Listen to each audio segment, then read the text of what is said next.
সীমান্তে প্রকৃত নিয়ন্ত্রণ রেখা লাইন অফ কন্ট্রোল এলাকায় চীনের গতিবিধি নজরদারির মধ্যে রাখতে লাদাখে বিমান ঘাঁটি তৈরি করছে ভারত। নির্মাণ কাজ শেষ হলে এটি হবে ভারতের প্রতিরক্ষা বাহিনীর সবচেয়ে উঁচুতে অবস্থিত বিমান ঘাঁটি। কারণ কুনলুন এবং হিমালয় পার্বত্য অঞ্চলভুক্ত লাদাখের জমিতে ঘাঁটি তৈরি করা হচ্ছে।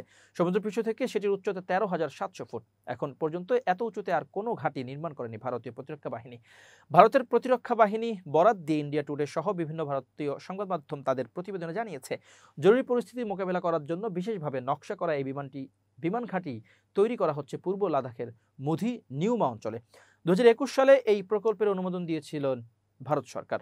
প্রকল্পের জন্য বরাদ্দকৃত অর্থের পরিমাণ 214 কোটি রুপি। বর্তমানে জোর কদমে এগিয়ে চলছে নির্মাণ কাজ। ইতোমধ্যেই 3 কিলোমিটার দীর্ঘ একটি রানওয়ে ইতিমধ্যেই নির্মাণ সম্পন্ন হয়েছে। প্রসঙ্গত, লাদাখ ভারতের একটি কেন্দ্রশাসিত অঞ্চল। এটির চারপাশে রয়েছে কুনলুন ও হিমালয় পর্বতমালা, তিব্বত, ভারতের জম্মু ও কাশ্মীর এবং হিমাচল রাজ্য।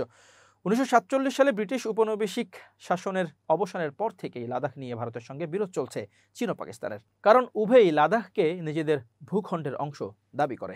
2020 সালের জুন মাসে লাদাখের গালাওয়ান উপত্যকায় ভারতীয় ও চীনা সেনাবাহিনীর মধ্যে ব্যাপক সংঘাত হয়। সেই সংঘাতে অন্তত 20 জন ভারতীয় এবং 45 জন চীনা সেনা নিহত হয়েছিলেন। তারপর গত 5 বছরে চীন ও ভারতের কূটনৈতিক সম্পর্ক অনেকটা স্বাভাবিক হয়ে এসেছে। তবে এখনও বেইজিংয়ের প্রতি আস্থার অভাব বোধ করে নয়াদিল্লি, কারণ গত কয়েক দশক ধরে চীন লাদাখ থেকে হিমাচল রাজ্য পর্যন্ত গোটা অঞ্চল নিজেদের বলে দাবি করে আসছে।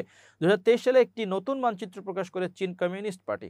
সেখানে লাদাখ থেকে হিমাচল রাজ্য পর্যন্ত পুরো এলাকাকে চীনা ভূখণ্ড হিসেবে প্রদর্শন করা হয়েছে। ভারতের প্রতিরক্ষা মন্ত্রণালয়ের একটি সূত্র জানিয়েছে, নিয়মের অবস্থান ভারত চীন প্রকৃত নিয়ন্ত্রণ রেখার খুব কাছে হওয়ায় কারণে কৌশলগতভাবে এই বিমান ঘাঁটি ভারতীয় সেনাবাহিনীর জন্য অত্যন্ত গুরুত্বপূর্ণ ভূমিকা পালন করবে। পাশাপাশি ভারতের উত্তর সীমান্ত, বিশেষ করে প্রত্যন্ত পাহাড়ি অঞ্চল যেখানে স্থল পরিবহন কঠিন, সেখানেও পৌঁছে যাওয়া যাবে অতি দ্রুত।